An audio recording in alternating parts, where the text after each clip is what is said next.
guys! Good afternoon! Happy Saturday everyone! I'm here at Walmart Supermarket.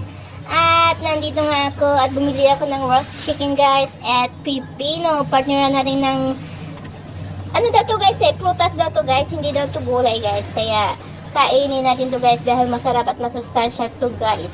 And then with tomato, yes, favorite yan guys. And then, yes nga guys, nandito nga ako mag-isa guys kasi tulog pang aking mga chikiting. Kaya, andito ako. Samahan niyo ako. Yes, bumili ko ng Fuji apple for them. And then, oranges for them. And then, yes, drinks for me. That's for me guys. Carrot juice and the green juice. It depends na lang kung gusto nilang uminom niyan. Pero minsanan lang kasi ayaw nila. And then, this is lemon. Bumili ako ng isang supot ng lemon. And then, tomatoes. At dalawang cheese hot dogs. Sarap yun guys. Na may cheese sa loob guys. At bumili rin ako ng isang supot ng carrots. Para may mga gulay-gulay din guys. Yes guys, binibili ng isang ina ang mga pagkain ng mga anak.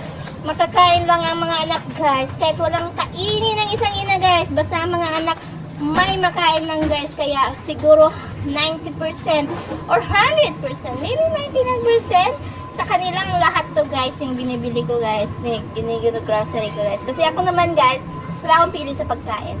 At nandito na nga ako sa eggs guys. Favorite kasi to ni Jake guys, kaya I need this. And this is milk and Yakult for them.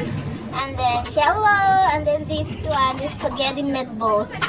Ito guys, hindi naman to masyadong ano guys, pero favorite kasi ito ni Jessie guys, kaya kailangan kong bilhin din guys.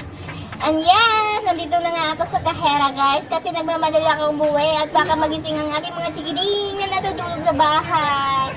Pero alam kong hindi pa sila gising, kaya okay lang. Yes guys, nandito na pala ako guys, hindi na sila nagising guys at tulog pa sila. Kaya thank you Lord for taking care of them. And then this is it, inuman time. Masarap to guys for the health. Thank you for watching guys. Bye!